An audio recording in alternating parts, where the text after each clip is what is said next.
Welcome back to Ediflora Kitchen. I'm your host, Brian Fitch. One of my favorite things that always filled me up when I was a little boy was having biscuits and gravy. So what I'm going to show you how to do is how to make that make your biscuits out of using avocados. We'll make our gravy with cashews.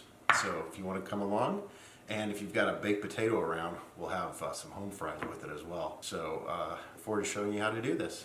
I'm going to start by mashing 3 tablespoons of avocado, or most of one very small one, 2 cups of flour,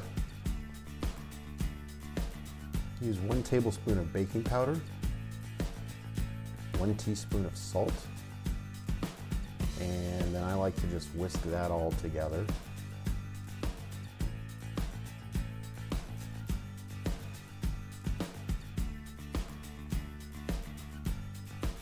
Just get everything incorporated.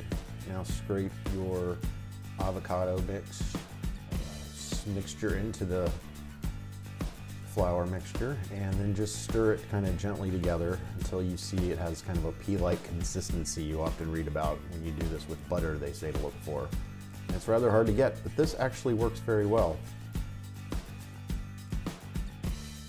Let's use 2/3 cup of milk, or about 160 milliliters. Milk should do. Pour that in and just gently stir this up. You don't want to do it too much, and with this I like to use a fork. You're just trying to you just keep tossing the flour into it, just kind of trying to pull it together without really doing anything to it.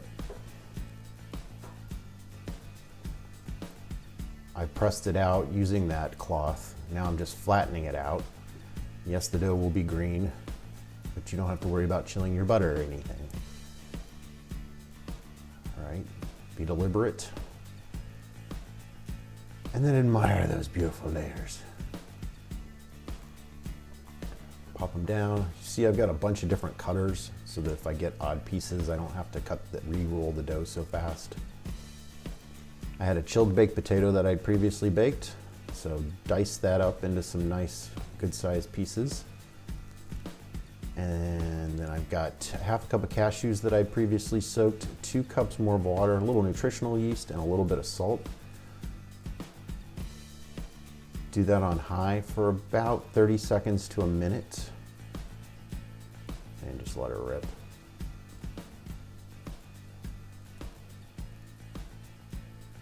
It's pretty thin, but you'll want it to be that way, and you'll see that it'll actually thicken up pretty quick.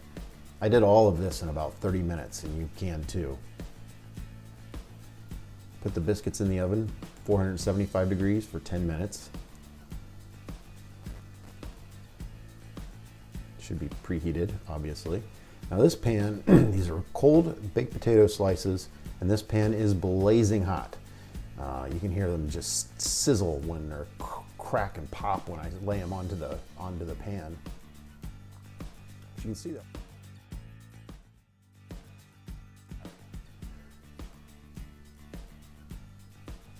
Since they're already cooked, you're really just reheating them, but you're reheating them so high that we're getting a little bit of nice crispiness. See, already this is only a few minutes in, and we've already gotten this gravy really starting to thicken up really quickly. Put a little bit extra black pepper because that makes country gravy. I'm gonna flip this over. Look at this. Look at this. Isn't that awesome? It's getting a little nice bit of brown on it, and not a drop of oil in that pan.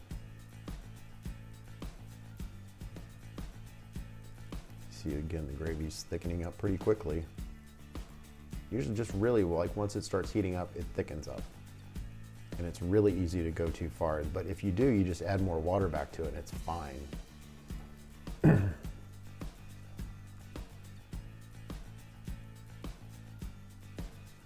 are looking good. But you do want to keep an eye on them, just like you want to keep an eye on your gravy.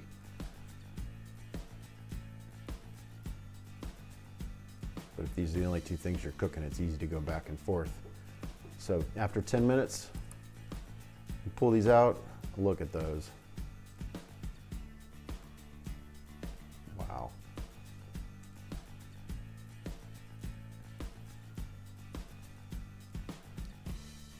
And unless you want to do a little maybe scrambled tofu with turmeric or something on the side, I always just really actually enjoy the potatoes and the biscuits, I've come to realize. You can also do it like with some fake sausage if you want. I've tried some different ones, but I just actually don't even find that satisfying. I find this, my beautiful biscuits, my delicious thick gravy. You taste this. You get it salted just right. It tastes just like country gravy. It is so good. Here's the moment of truth. These biscuits look great. Taste great. And I want to thank you for watching. I hope you'll come back if you like the channel, subscribe. I really appreciate it. Hope to be back next week.